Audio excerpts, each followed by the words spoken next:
Hey, how's it going, guys? It's Bunkabyte here on behalf of MMOBomb.com, and welcome back to the Free-to-Play Podcast, episode 110. 110. 90 away from 200, guys. We're making the loop once more. Joining me, as always, we have the timeless Jason Winter as my co-host, my dastardly underdog-ish venturing partner. How many adverbs? How many things can I add on to describe you? Like, is timeless just another way to say old? Timeless? You want me to say golden age, like golden years, like vintage? Vintage. Yes, that means you're worth something. No, I'm not. I've been removed from the original packaging. Oh my gosh, you are no longer sealed. No, you started to age. It's like moldy cheese at this point. I tried putting myself up on eBay, but I didn't sell. You didn't sell 1 cent, guys. Bid 1 cent. That's all you gotta do. You just gotta pay for it. Nobody want to pay for the shipping. Costs. Yeah, my shipping. Nobody. Jason, you cost too much to ship, Jason. Yeah, that's a problem. Jason, how have you been doing, man? How was your weekend? Was it great? Well, it was restful. It was decent enough. Except for when we get into my A-bomb later on. Oh boy. Well, I guess we have some stuff to look out for. I had a moderate weekend. It was neither terrible nor great. It just had the normal amounts of work in it and a little bit of enjoyment on the side. Got to play a little bit of games, so I was pretty happy about that. Enjoyment, that's not allowed. Yeah, right? Especially when you get into the workforce. You can't enjoy yourself when you're not thinking about work. Come on, what is this? This is the 21st century. This is like back to the industrial age where we work 7 days a week. Anyways, let's get into the actual news, Jason. We got quite a lot to discuss, a lot of interesting and sort of exciting upcoming bits and pieces of news to come and talk about. So to start us off, let's jump right in. Okay, so the first thing we're talking about today is the fact that Black Desert is now 100%. Right? There was like bits and rumors and some talk ahead of time about Black Desert, the sort of semi-sandbox MMO from Pearl Abyss coming to North America, coming to Europe, and not just staying in Korea. We now know that is for a fact going to happen, and we know who the publisher is, which is someone who I guess you wouldn't expect, or I guess I didn't know enough about Korean publishers, I guess, but it's Dom. I think I'm saying that right. Communications. I would hope you're saying it right. I mean, it's only 4 letters in it. It's kind of tough. Yeah. Oh, you never know. Like the U silent. Or the A. It's like Damn Communications or Doom Communications. Dom Communications, which they're actually more of a web portal service there in Korea. For those of you who are familiar with Korean services, if you know what Kakao is, which is like a phone application you can use to talk to each other without using text messages. That's a pretty Korean app that's used a lot in Korea. That was recently, that company was purchased by Dom. So they were some of the largest sort of communication portals out there, providing email services and whatnot. And they decided to get into doing some publishing acts back in 2011 when they took over for OnNet, who published a few games. Some of them you may know if you're into the Korean MMO scene, like Shot Online, which was a popular free-to-play golf game. And they also helped establish the games portal Games Campus, which also hosts a number of other free-to-play titles on it as well. So Dom Communications absorbed OnNet, sort of brought them into the family. And since then, they've been kind of using them as a enabler to do some publishing. So far, they've only published 2 games, though, Jason. Planetside 2 and Winning Putt, which is actually from the same developers of Shot Online, and it's kind of like a more realistic golf game. But so they have 2 under their belt officially as Dom Communications, and both of those games have been published in Korea. This is their first sort of endeavor outside of Korea. What's your initial reactions to that, Jason? Would you have preferred to have like a different publisher, someone that maybe is not necessarily from North America, but has had some experience in publishing in North America? Yeah, I definitely heard about this one. It's kind of like, yeah. I think we all have a little bit of skepticism regarding Korean companies and how they publish and produce their games, and even look at something like ArcheAge, which is being published over here by Tryon, and we could see a lot of the Westernization issues that a lot of people are having, and some of the things they're not happy about. We communicate with Tryon. They're a known company. You know, they're American. We feel like we can get our concerns to them regarding the stuff that we want to see changed. Whereas it's going to feel like, are we going to have that same kind of line of communication with Dom? Are they going to care that much, or are they just going to be the typical sort of, hey, this is how it's done in Korea, you're going to like it over in North America too, sort of feeling?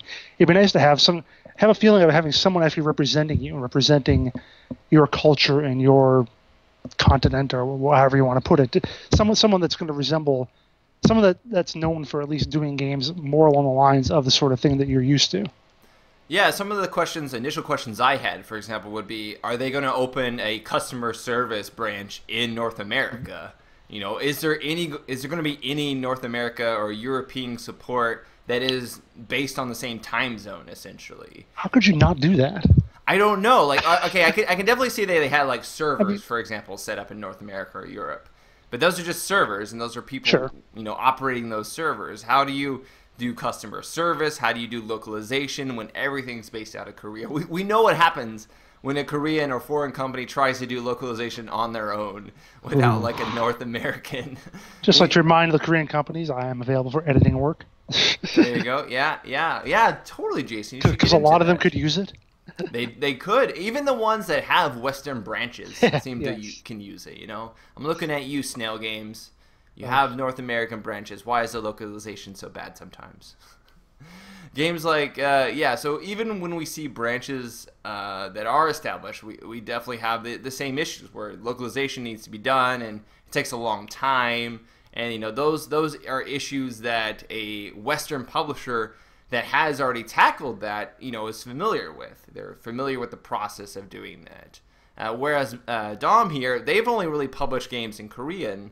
And with Black Desert, their experience so far is they've done the closed beta testing and the you know, server hosting for Black Desert in Korea, but the game hasn't even launched there, so we don't even know the server sort of like quality in terms of how those will work post-launch, because we have only seen Black Desert done in beta testing, which is far from realistic in terms of how many players you might actually have trying to log in at a time.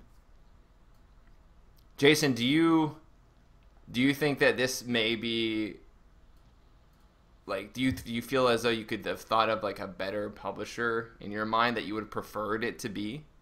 I'm just surprised that they wouldn't have come up with something, like I said, closer to home in North America or Europe, or some combination of both. It's definitely a minus, I think, for most people. Like I said, for the reasons I quoted, that you're just going to be a little more, it's going to feel even more, you know, Korean, foreign than most other games do. So maybe they just couldn't find anybody. I mean, you look at all the companies out here that are, I mean, you'd think there'd be somebody, but, you know, if you got, I mean, to take examples of companies like Tryon, for instance, they have a lot on their plate already. Maybe SOE, or even someone like Perfect World or something like that might have been a little better of a solution. I know I hate Perfect World, their stock, whatever, but you know, I think we'd even be more comfortable with a company that we're at least kind of familiar with, which has a history of producing games in America. That you'd think there'd be someone who'd be able to take that on, who'd be able to look at the game and see what it's got, and be able to get that sort of connection going. Yeah. That being said, if you look at sort of the size of Dom, it's a very big company, and it is a company that has been involved in web services for a while now. So it's not to say that they wouldn't have maybe the assets or the ability to do it well. It's just maybe they don't have the experience or sort of planning. Well, I mean, that's the thing about a lot of you know, Korean companies, that they are big companies, and they know how to make MMOs and whatnot. They just don't always know how to make an MMO successful in North America. Mm-hmm. That's the thing. I mean, they might have a lot of people there, but if they just think they can do the same thing over there, they do, or over here they do over there, it's going to be a bit of a rude awakening. Yeah. That being said, if we sort of look past the publisher issues, do you think, Jason, that Black Desert has a pretty good chance of being like a fairly competitive MMO in the Western market, like competing with other MMOs out around that time? Well, here's the thing: is I watched another video, some guy's video about his reviewing of the closed beta in Korea, and I get the impression, and I don't want to sound too negative yet, but it feels to me like another one of those. Every couple years, we get an Asian MMO, a Korean MMO, just looks fabulous. And we see the preview videos on it, and we get a little bit of a taste of the gameplay or whatever. Everyone just foams at the mouth over how amazing it looks and how great it's going to be.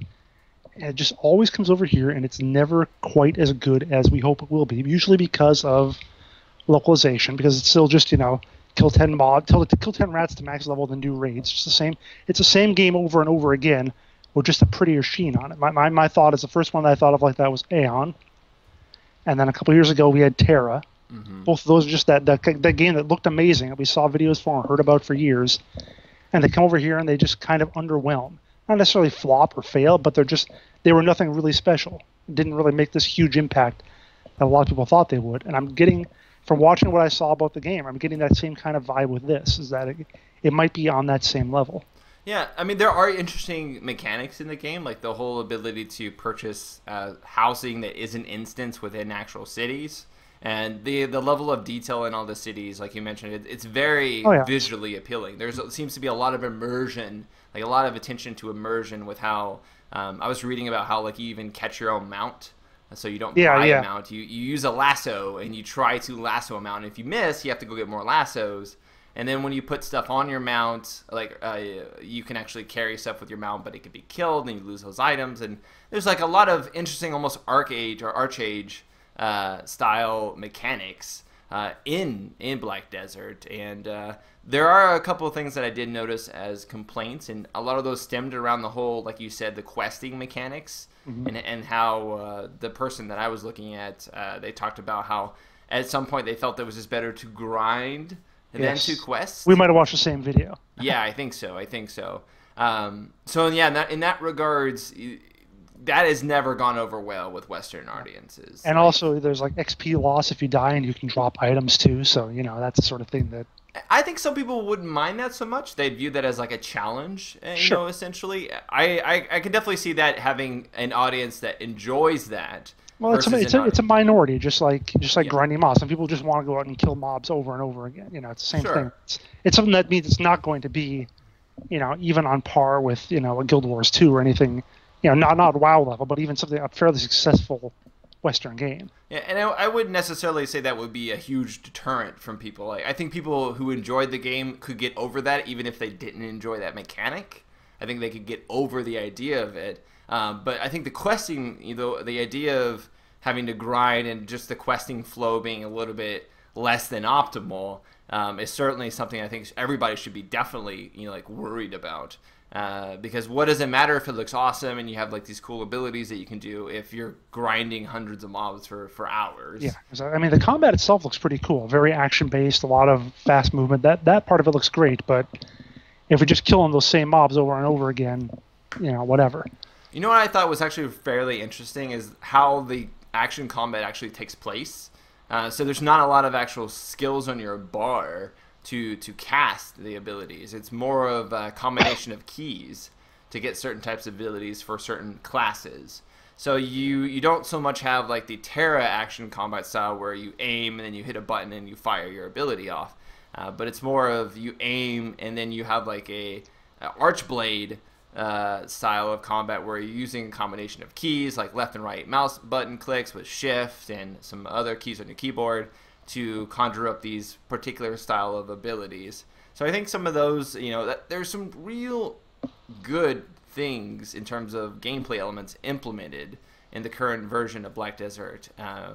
I just, the combination, you could say, of Tera level of grinding from questing, just monotonous questing, combined with a publisher who may end up flopping their production values or flopping their execution of releasing a game like this in the West. I think it just really, to me, reeks of an opportunity for failure, essentially. Mm-hmm. Especially for a game that looks so promising. I think even if it does fail in that regards, it will always have an audience, just like Tera and Aeon or Ion always have an audience, because there are those elements that are very appealing.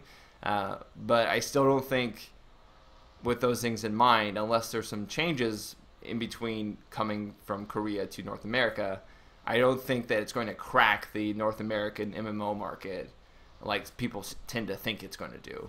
Yeah, pretty much. Yeah. So that's what we have to look at. I mean, I'm trying right now to get into the closed beta. There's another one coming up between August and September that is open to all people, all journalists, rather, media journalists around the world. So we're going to try to get into that and get some coverage of that for you, give us our impressions of it. No promises, but that's what we are attempting if we're trying to get a hold of them. But let us know, guys, what you think regarding the announcement of Dom Communications being the publisher, and whether you have faith Black Desert will be an overall interesting MMO despite any of the certain allegations of grindiness and what have you. Let us know in the comments. Alright, so moving on a little bit, Jason, let's shift gears. We're going to go and talk about EA, who we all know makes great MMOs, right? Like, we're, you know, we like to diss a little bit on Eastern MMOs, but there's some pretty, you know, piss poor practices in MMO development and publishing in the West. You know, like, not make no mistake there. So EA is potentially making a free-to-play MMO based on Maxis titles. What's your initial reaction, Jason? I'm wondering what's left.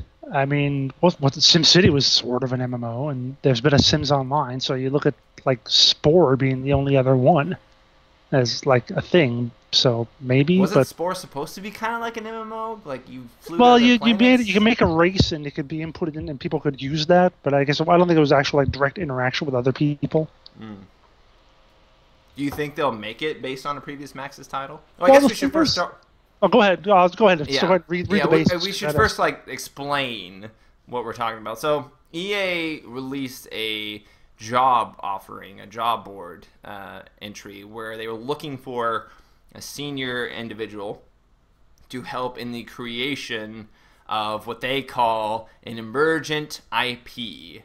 Essentially, they call it specifically a unique emerging IP, which will have elements of character RPG style leveling design, extensive multiplayer gameplay mechanics, in-game economies, rather. Not economics and economies. You know, those are two intertwined things, of course. Technology trees, HD. It's going to be in high definition, Jason. Good. I was hoping to play it on my 240p monitor. Yeah, it says HD, PC, and mobile and tab. And the wording is a little bit like the grammar here. HD, PC, and mobile and tablet companion application integration. So in some way it's going to be implemented with mobile, although maybe not a mobile title. But it will have, a lot of the sort of telltale signs of an MMO. The multiplayer gameplay mechanics, the RPG style leveling, and it references a couple of other games that they would like the candidate to have like inspiration from.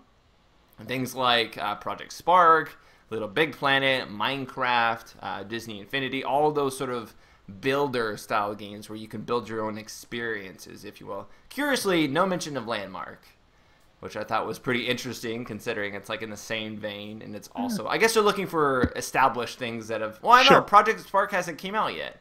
So they reference that, but it's interesting that, they actually referenced, now that I think about it, Jason, they referenced, was it 2 or 3 console builder style games? Project Spark, Little Big Planet, is Disney Infinity console or is that PC? That is. Is it both? I don't know, actually. Interesting. Well, Project Spark and Little Big Planet definitely console. Minecraft was ported on the console, so it almost makes me think it could be a game that could be both console and PC. Although it does specifically mention PC in the description there. So it's going to be probably on a lot of platforms. They want to build a social thing. Exactly. It does seem like they're making it more of a social experience, or at least allowing you to collaborate and do things from both the PC side and the mobile side. All of this stuff, though, it all comes down to working with Maxis, the actual studio responsible for Sims Online, The Sims, of course, SimCity, a lot of those simulation-style series that we grew up with, or I grew up with. Jason, you observed as an adult. Yeah, something like that. Yeah, all these titles, they're now working on this new emerging IP, implementing a lot of these same style mechanics in it. I'm curious, Jason, do you think that it's going to be something brand new, or do you, like we talked about, do you think it's going to be sort of just like an amalgamation of all these different ideas, but in a new Maxis sort of spin? See, I think it could very well be a completely new IP. I mean, talk about being an emerging IP, which tends to make it. I mean, The Sims isn't emerging; it's here. True. Does Maxis have any emerging IPs? That's the good thing. I mean, it could be something they're working on, something they've been working on for a couple of years, and they're just now getting into hiring this aspect of it, or it's something they had, and now they're trying to work on the online MMO-ish whatever portion of it. So, but I think there's a fairly strong chance it's going to be something that we've never seen before. And the fact that they, like we say, they're trying to make it seem like a new social experience would seem to be something that doesn't necessarily work as well with some of their older properties. Yeah, I could. Well, I mean, you talk about that, but then you look at something like The Sims and even SimCity, and both of those games, or I'm talking about Sims 4. SimCity, of course, was supposed to be, it is an online game in the sense that you have to be online, and I know they were working on like an offline patch. That went well. Yeah, that went great. But there was actually a rumor going around. There was some information passed out that the Sims 4, which is due to come out, I think, in September, that was supposed to be in the same vein as SimCity. And after they realized SimCity was doing so terrible with its online integration, they decided to rip that stuff out and make it, just, again, a single-player experience. The result of which is there are no things like swimming pools or babies.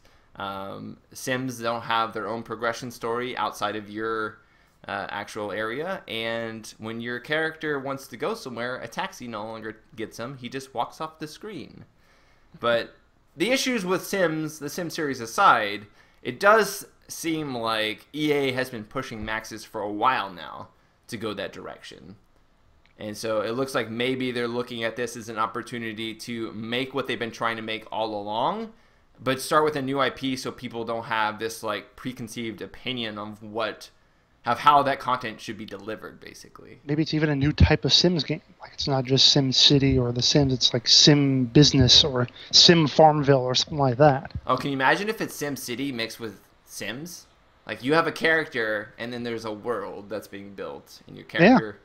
It could be a combination of that. There's a lot of potential, I think, for having something at least somewhat unique. I mean, EA is putting a lot of effort, it seems to. Like, they are drawing a lot of comparisons to very large AAA experiences. And, in fact, they mentioned in the post that they want to create a AAA experience with this. So I don't think this is going to be more of a mobile or browser thing. I think this is going to be an actual dedicated client. But the question just becomes, how ambitious is it going to be? And then how much are sort of those mobile aspects going to be tied into it? We don't really have too much, though, to go on, Jason. Yeah, no, not too much yet. I mean, you look at games like SimCity or The Sims, and I assume there are some mobile equivalents of those, and you can make a pretty good immersive kind of game that isn't reflex based. That's the big issue with doing stuff on mobile is probably it's tough to do like a real MMO where you're going to have like a hot barn action combat or all that, but something that's a little more quiet, like SimCity or that sort of thing would work, or Hearthstone, something like that doesn't require, a whole lot of action. Works really well on a mobile device, and can still be considered a AAA type game. Hey, you could be like a really good-looking Sims character and get a lot of action, Jason. Oh, well, I do that in real life. Oh, okay. Oh. I need to see what your Saturday nights look like, man. Because I know for me, that just consists of me sitting at my computer in my underwear playing video games. But your action... More than I needed to know. Really? Really, Jason? Was it more than you needed to know? Was it really? In this context? No, I don't know. Speaking of sitting in your house in your underwear, Sims characters normally do that, which makes very much sense, Jason, when you think about it. Also, grammar makes sense. In this context, I think you're right when it comes to how Sims characters can be very more social oriented, less chaotic, and you can kind of just go. And I imagine just kind of like EA looked at The Sims Online and been like, that was a good idea, but 2002 wasn't the right time for it. Mm-hmm. And then just looked at how can we take that idea and then make it into a more social experience with what people expect out of these style of games at this age or at this point in time, essentially. Mm-hmm. Would you play it? Would you play something like The Sims Online mixed with Sims? I never really played The Sims at all in general. If it was more of a Sim City, I'm more into like city simulation, that sort of stuff, then I might consider it. But see, that's why there is SimCity. Well, so yeah, you can have the city simulation. Yeah, except for reasons. Except for the problems. Yeah. No, for sure. Yeah. So I don't know. I'm torn. On the one hand, I want to see what it comes out to be because Maxis. I mean, I grew up on Maxis titles, so I have the nostalgia of wishing for before Maxis was bought by EA kind of thing. But I'm curious to see how much actual effort EA puts into it. EA did put a lot of into the Command and Conquer reboot until they canned it for whatever reason. So I don't think that EA would cut so many corners in terms of the presentation. It'll just come down to, in my opinion, the monetization scheme, of course, and how much content is gated. Because if we know anything about EA, they like to gate content. Maybe it'll be a new Dungeon Defenders game. Maybe. No, it's not Maxis, I suppose, but still. You're gonna give me nightmares tonight, Jason. You're gonna make it terrible. So yeah, it'll be interesting to see how that plays out. Definitely probably a ways off from hearing more information about it. But it does give rise to speculation to let people start sort of imagining the potentials there. I just hope it doesn't gate things like SOTOR. But then again, SOTOR was really expensive. It was designed as a pay-to-play MMO first. Mm-hmm. They are designing this game with free-to-play in mind. So they actually made a point to say that they wanted the person to come up with ideas for weaving monetization into the game that players would feel were like respectful and worth their money, essentially. So I think that was interesting that they added that in there at that point. It's nice of them to start figuring that out now. Yeah, now they're kind of like 10 years late, but well, 3 or 4 years late, maybe. Well, okay. Well, I'm trying to think of like when. Okay. You could say like League of Legends was about the time when free-to-play started really getting like a more comprehensible... That and like Lord of the Rings Online. Yeah, I'm using League of Legends because that's just like what I can think back as far. But yeah, certainly 2009-ish is when things started changing for a little bit the better. It's about 5 years or so. Sure. So it's corporations take a while to change their mentality. 5 years, how long did we have the Xbox 360? Oh, man. All right. So that's our information there regarding this latest upcoming game from EA that's free to play. Now, Jason, since we are so, we have all the right in the world to talk about this because it happens to us on a daily basis, let's talk about expanding female diversity in video games. Woohoo. Yeah, right? I know we're not ourselves women, last time I checked. I don't know, Jason. I've never met you in person, but I assume... I haven't checked recently myself. No. Have you gained a lot of weight recently, Jason? Because you're pretty thin. I thought you could check. I don't get that. You don't get the joke? Oh, no, I don't. Because if you're too fat, I don't want to explain it. Man, talk about cringeworthy today. We're talking about female diversity, and actually... being fat is part of the diversity that we want to talk about today. More importantly, or more specifically rather, it has to do with giving characters more diversity, especially female characters. When we look at a lot of games nowadays, Jason, we see a decent amount of character diversity when it comes to playable characters on the male side. We get short, skinny, fat, thin, all these different connotations or labels for how the player looks or how they act. There's a pretty good amount of diversity there.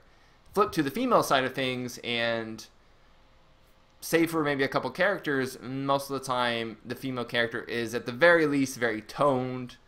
They have good body, proportion in that respect. And you don't really get a lot of bulky style female characters. You don't get, some people may argue, ugly female characters. You don't get those. But then you also don't get like what people would maybe more expect from like a playable female character, which is, something more like if you watch Game of Thrones, Brienne of Tarth, much more of a very solid, you would say, character. Mm-hmm. So the argument here is, do video games need more diversity when it comes to female characters? Is that important to video games? Or is it just sort of like an argument for nothing? And when it comes to Riot, when you look at League of Legends and the heroes within League of Legends, specifically the female heroes, a lot of them sort of follow that same idea. We're very thin, they may be in different levels of clothing, but they're all fairly good looking and slim. So Riot's looking at changing that, diversifying female heroes, and expanding upon that to include other body types. And I know we were reading some of the comments before this, Jason, and a lot of people were voicing how they didn't think it mattered or it was important, you know, because who wants to play as like an ugly fat lady in a game when you're playing a fantasy game to get away from reality and want to play something other than, you know, what is a realistic person or something like that. That's some of the arguments. What was your opinion, Jason? Yeah, I think a lot of it is not only, as you say, the body types, but also the fact that, you know, as you look at the image you posted at the top of the article, or no, it wasn't you. Yeah, it was your article. Mm-hmm. You know, they're all dressed like lingerie models, basically, pretty much. And I think, like you say, except for a few female characters and like the Yordles, that's pretty much how most of the women in League of Legends are portrayed. Now you've got a few, Kayle being a good example, someone who's just like totally decked out in armor. So you don't get the notion that she's sexist. And I think you can have attractive female characters for the most part, as long as you're not just totally, you know, objectifying them in bikinis and lingerie and so on. Mm-hmm. I don't think you necessarily have to go with, like you said, the fat lady, because let's be honest, most people aren't going to want to play a character like that. But there is Gragas, and that is a fat there is man. Gragas. I agree with that, and some of it is going to be based on, you know, how good the character is. If the fat lady is an amazing character, sorts of great ability, she's going to get played more. But all things being equal, attractive characters probably get a little more playtime. Now, you don't, like I said, you don't have to make them totally exploitative. You don't have to follow the typical, I guess, Playboy model kind of look to them. You can have attractive characters that epitomize different kinds of looks. See, one example I would think is like a grizzled kind of look. Someone like Graves, for instance, as a male character. You could have a female character who has that same kind of look, as kind of like a hard, badass mercenary. Have a beard? Well, I don't know about the beard. But sort of the hard, badass mercenary with like a scar or something, but not necessarily wearing, like I said, you know, skin-tight leather or something like that. I think that's the direction they could go in a little more to still keep a kind of level of, you know, looking decent and not necessarily looking grotesque, while still being something that, like I said, something that still could appeal to you know, people, of whether you want a pretty girl or a handsome man or whatever. I think you can still get that sort of thing with a different kind of look without necessarily having to go to crazy extremes in terms of body styles. Yeah, everybody goes to that crazy extreme to use that as an example of what they don't want, but then they got to realize, like you said, there are things before that. There are multiple body types. You know, there isn't just pretty and ugly. There's, you know, pretty and then, you know, solid or sturdy or whatever you want to call it. There's different variations, and we've seen, especially in like foreign MMOs, you don't really get any options to create characters like that. And I think at best you can make them have like pretty thick thighs, you know, like you have thick thighs. Elder Scrolls Online does have a posterior dimension slider. Oh, so you can make change your butt size. Oh, okay, all right, you know. There's that. Thigh and butt size, you know, everything lower body, not so much just overall portly character. But I do have to say, I do have to mention one game recently that I can think of that does have a female character. I know what you're going to talk about too. What am I going to talk about? Loadout. No, Loadout is one. Yes, I didn't think of that, but that's a more obvious one. Loadout has a very big female character that plays, you know, the role in that, and honestly, it kind of works. It has that same sort of oversized proportions as all the other characters do, and it fits right in nicely with that without feeling like it's shoehorned in. But then I was going to say Orcs Must Die Unchained, Jason, because it has a female orc. I mean, it is an orc. I think your example is better with Loadout, but there's a female orc in there that is very big and portly, not at all, you know, feminine looking in this, you know, normal respect. And definitely sort of is burly in the sense that, you know, wields a chain and a giant mace ball, basically. So there is a couple of examples, and I thought those should be brought up because I think people would normally bring those up as the argument that there are.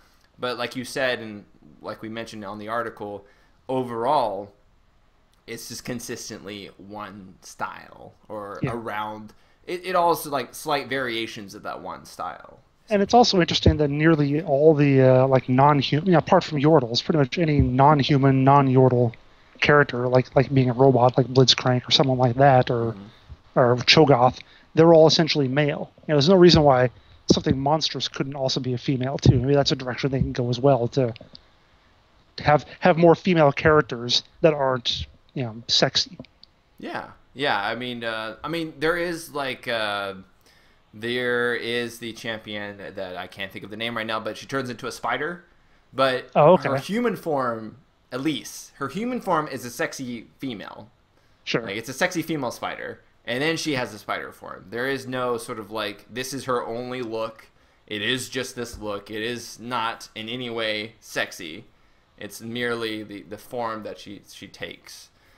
So we haven't seen that, but we'll have to keep our lookout for the next champion in League of Legends and see how that plays out and see whether or not it's what the fans want. Is that the kind of diversity that the fans really want? I don't really think it takes away from anything, Jason, like putting more attention towards that. I don't. Yeah, think the game they've got over 100 champions already. If you still want to play a sexy girl, there's plenty of options. Yeah.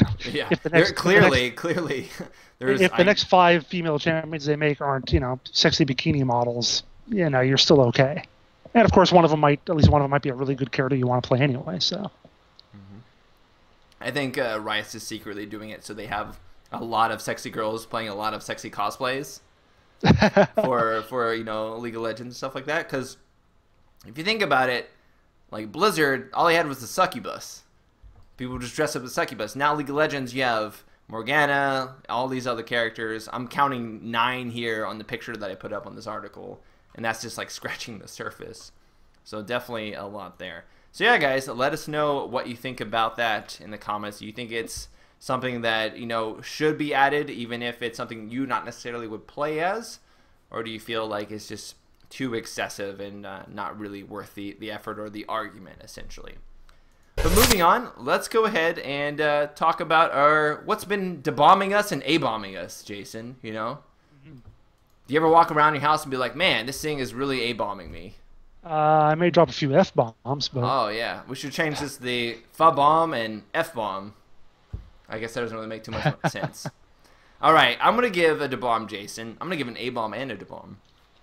I'm going to give a debomb to the Hearthstone Anaxaramus Adventure expansion. They don't want to call it a full-blown expansion because apparently to them, a full-blown expansion is something that has 200 cards, and Anaxaramus only added about, 30 or so? Something like that. But it's very good. I would definitely recommend it, you guys. There wouldn't be a better time to try out Hearthstone as of now, because you get the first wing of the Anaxaramus expansion for free if you log in within this month, and it's adding a lot to the meta and making it so that if you have a free deck, you're a lot more competitive because the cards that you get in Anaxaramus are very useful and are shifting the meta quite a bit currently. So I'm really excited to see the next wing of that opens up tomorrow. So we'll see how much that adds to it. And then I'm going to give an A-bomb also to Hearthstone for random card draw. Because, dear Lord, Jason, I don't know if it's just because it's Hearthstone and it's just more simplistic, but I feel like I lose to random card draw more than I lose to misplay, You know what it is? First of all, every CCG has random card draw, except almost every other CCG has made it so that there are 8 billion different cards you can play that let you just draw stuff out of your deck, which I hate because it just completely removes the notion. You might as well just play with your whole deck straight up and grab whatever you want every turn. I don't mind random card draw because it's card drawing. That's it's supposed true. To be random. That's true. But you can just plan out everything you draw in your deck. Why even shuffle? Just set up what order you want. They are adding more cards that will, like death rattle cards, where when it dies, it'll allow you to pick a particular or pull out a particular minion or spell from your deck. But they don't have any, at least as far as I can remember, they don't have anything that lets you grab a particular card. Like if you think about Magic the Gathering, the old demonic tutor, just go grab a card. Like spend 20 minutes looking through your deck to pick whatever you want. The only thing I can think of is hunter card tracking, which is still very limited. It's the top. But other than that, it's all like grab a random demon from your deck or put a random beast in play or something like that. So it's a lot of randomness. The game is filled with randomness. Mm-hmm. What's your the bomb or A bomb, Jason? I'm going to give an A bomb to Firefall. Did we have one of those last week? No, it was something else. Oh. But yeah, I had an interesting experience trying to play Firefall over the weekend. Jumped back in, made a new character because I played an old one a little bit, but I was like, all right, let me start new, fresh. So I get into the game, get to the end bit of the tutorial where I have to go on the ship, and I don't board it right away because it says press N for PvP mission. And I'm like, wait a minute, I don't want a PvP mission. That doesn't seem right. So I let the timer expire on that, and then I couldn't progress. I was totally stuck there. I couldn't press anything, couldn't pull up a journal, couldn't pull up my quest journal or anything. So I dicked around with that for a few minutes, logged out, logged back into my character, started them back at the beginning of the tutorial. I had to walk through everything again. That time I picked it up. It wasn't a PvP mission. It was like a group PvE thing. So whatever. Did that. Got to Copacabana. I was like, all right, fine. I'll do stuff, look around, tell me where to go, this, that, and the other thing. Got me to the point where I'm supposed to do a thumper. I get to the thumper spot. Someone else is already thumping. So naturally, I have to wait for him to finish. Then I can place mine. Now, I didn't actually place mine. Instead, I went to where the thumper, the big circle they have that shows where the thumper is going to be. I walked over there and got killed by a thumper coming down. So I res Sorry, back. I don't mean to laugh. It was just... I know. Everybody in my stream, I was streaming it, so everybody laughed. So I res back in Copacabana, and I'm like, okay, now where am I supposed to go to get back to the thumper spot? And there's nothing on my map to indicate where I was supposed to go. So at that point, I was just like, all right, I'm going to play something else. So not the best new player experience that I've ever had. So am I supposed to gain from this that it didn't hold your hand enough, or that it didn't know what to do when you decided not to let it hold your hand? It didn't know what to do when I decided not to let it hold my hand. You shouldn't have people wondering what to do in the tutorial. It's been so long since I played the tutorial, I don't even know what that experience is like. Well, it's probably changed. It changed a few times. I know that I was doing something different. That first bit where I couldn't get into the mission thing or whatever, that was different. But well, we'll have to try it. I will be doing a sort of first impression of the new content for Firefall now that it's launched into its official version. You enjoy that.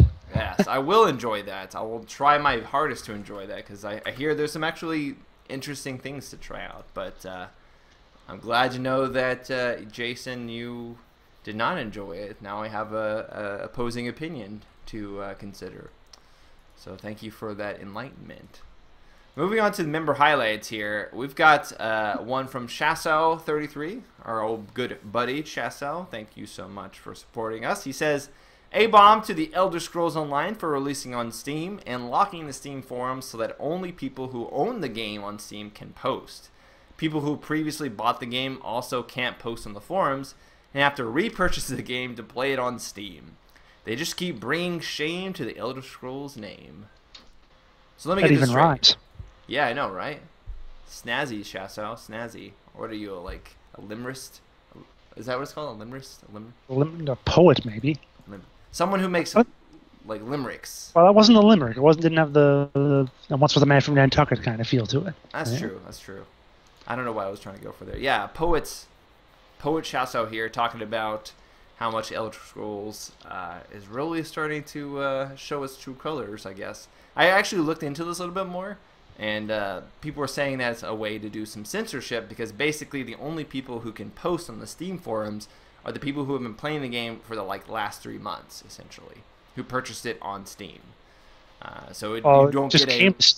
But it just came to Steam, huh? You can't have bought it, played it for the last 3 months, and be playing it on...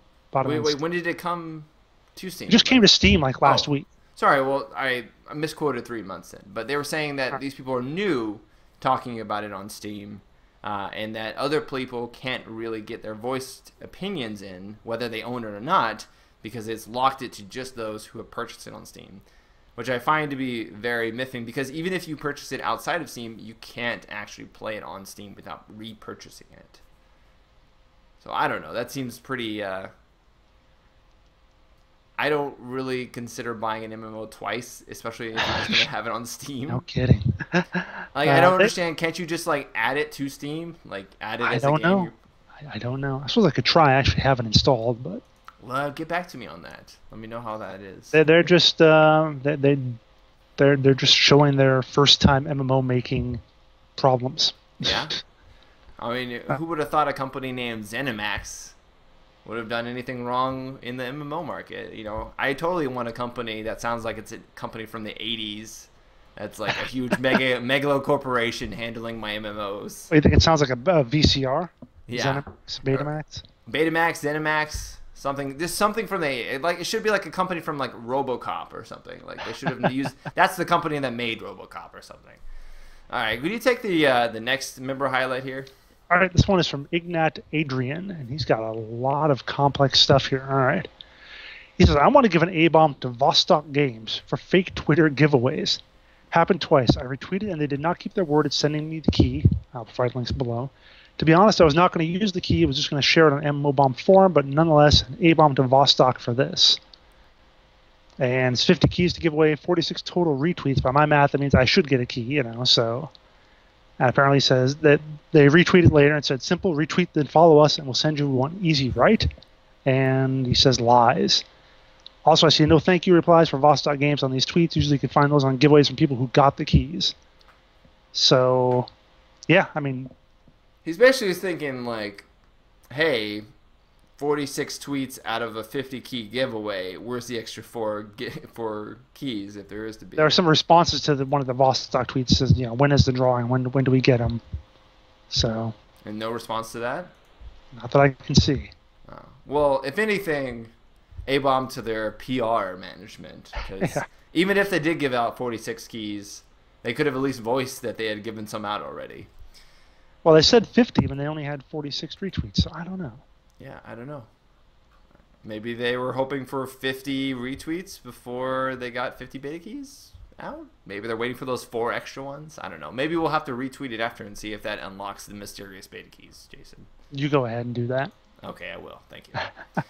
And then... Urso. Yes, I have trouble with your name, man. I know. You're like, P.S. You still have trouble with my name? Yes, I still have trouble with your name. He says, oh, I don't have I do have a D-bomb. A D-bomb. Are we shortening it now by a one letter? We have a D-bomb to Global Wakfu for finally accepting the free-to-play model. So, a D-bomb to Wakfu, which is sort of like the turn-based MMO from Square Enix, for finally accepting the free-to-play model. Kudos to those of you who still play the game, or its predecessor, Dofus. Dofus? Yeah, I think that's how you say it. The little trivia bit about Wakfu that I like is that it released on February 29th, 2012. Just remember that. It was on the leap day. I was just thinking about it was 2 years ago, so it made it 2 years. A little over 2 years, yep. Yeah. Which, considering like how niche of a game that is, it's kind of surprising to me it lasted that long. It's not being free to play. So, question of the week from last week, Jason, was what was your opinion on Behavior Interactive's approach to free to play, and do you think there should be more MMOs with factions balanced in a similar way? We had a lot of discussion between you, me, and Xanax about that. Jimmy Stoner here, he says, call me crazy, but I don't really see the issue with free-to-play players having access to only orcs. To be honest, they are lucky to have a free-to-play part of the game at all. Guild Wars 2 proved that buy-to-play works fine, and if you think of it as more of a free trial, which I would assume it was supposed to be, then they are actually getting a good deal, since it doesn't expire as long as you're fine with playing orcs. No one is saying that the orcs are actually shit, which realistically they most likely aren't. It's just if you want to broaden your horizons and see the game in its entirety, then you buy the game. How can you bitch about what the free-to-play players get when it's clearly not built for them, just a means to get them started / interested in the game, to which seems perfectly fine. Okay, here's the issue with this. It should be for the free-to-play players. And I don't mean that it should be free and everyone can do whatever they want, but the point to giving someone a free-to-play trial, or however you want to put it, is you want to convert them into a paid player. So you don't want to give them the impression that, or what you want is you want them to see the game. You want to see the game as good as it can be. Yeah, maybe you'll lack some options, but you shouldn't gimp them either through what they can choose to play necessarily if they don't want to play an orc, for instance, or by if the power level really is different and going to be an issue. You don't want them to think that this is how the game is. I'm always going to be inferior. So that's the issue. It's not that free-to-play players necessarily should get everything or that they should receive all the benefits and so on. It's that you want to put give them a good first impression. And if they log in and see they can barely do anything in the game, that's a bad first impression. And they're not as likely to buy it. Yeah, that actually ties right into the next comment, which again was from Urso. He said that it seems more like a bad way to give a free trial by giving underpowered race a try, essentially. And while we don't know if the orcs are truly underpowered, they say the developers say that they aren't.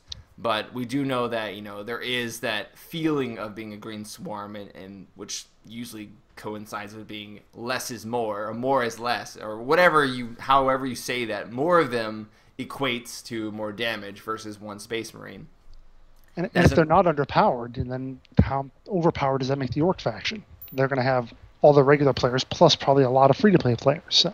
Exactly. So I really don't understand how they can cut that where it doesn't seem like the free-to-play player gets the shaft, essentially. So we'll have to see how that plays out. Will you take the last tier comment regarding Behavior Interactive's approach? This is from Beetle1283, and he spells Beetle like the rock band The Beatles, not by like the insect. Very good.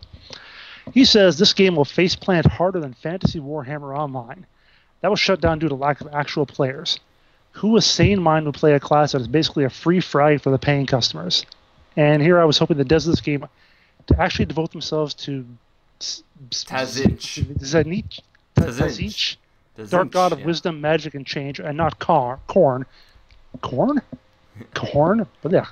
God of berserkers and all-around retardation.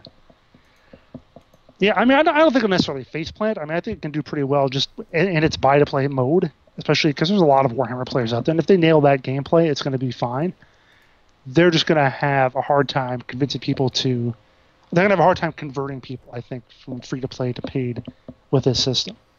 Yeah, because like others mentioned, like if they don't get that initial really awesome experience, it kind of seems like Behavior is gunning for it sucks to be a free-to-play player, so I guess I should buy something so that I don't suck, That's exactly what they're going for. It's like we talk about with SWTOR. It's like it sucks to only have one hotbar or two hotbars or whatever it is. So because I'm going to pay to get rid of the suck, as opposed to what we always consider a better way to handle free-to-play, which is don't pay because I think I have to because it sucks otherwise. Make me pay because I want to because it'll be cool. Yeah, exactly. Like, make me feel like, oh, it's awesome to be an orc. I want to try out the other classes and see how awesome they are in comparison. Not be like, oh, it sucks to be an orc. I need to pay, otherwise it's just going to continue to suck. Mm-hmm. Exactly. All right, guys. Well, thanks so much for your comments there regarding that. A lot of good discussion emanating from that topic. Talking about the question for this week, the question is going to be, who's your favorite MMO publisher and why? I know that may be hard to stomach, favorite MMO publisher. There may be no favorite MMO publisher, but which ones can you tolerate? Please don't go on about your 20 least favorites, please. Yes, please. Just talk about your favorite. Talk about the ones that you can stomach the most. Why can you stomach them? It should have been the question. Which publisher can you stomach the most and why? Let us know in the comments down below. And we'll see you, of course, for the next episode where we'll talk about everybody's discussionary points. Now, at this point in time, we'll go ahead and let you know how you can talk to us personally about whatever, be it your favorite MMO publisher, if you want to let us know personally, or any other topic of discussion, references to, I don't know, burly women in video games or what have you, anything we've talked about. You can reach me personally at michael@mmobomb.com or through Twitter at MMOBomb. I'm on that Twitter account. And Jason, where can people reach you? Find me on Twitter at WinterInformal. Find me streaming, twitch.tv/JasonWinter. I streamed Hearthstone and Heroes and Generals over the weekend. And also find me blogging occasionally at jasonwinter.wordpress.com. We're going to have to get you some live stream time on MMOBomb, Jason. You sound like you're just doing absolutely amazing. I've just been sociable lately. Sociable. Don't expect it to keep up. Okay, well, that's tentative then. Tentative. Well, alrighty, guys. Appreciate it, as always, for you sticking around for this full 54-minute long podcast episode. As always, we enjoy your cooperation, your participation, and your general amalgam. I don't know. I'm trying to think of like an extra word to rhyme. I can't think of anything, guys. I'm sorry. I was trying to make it an epic outro for you. But we always enjoy your comments and your discussionary points. Love interacting with you. And so we look forward to doing it again next week. And until then, we'll see you guys later. Smokify out. Later, guys.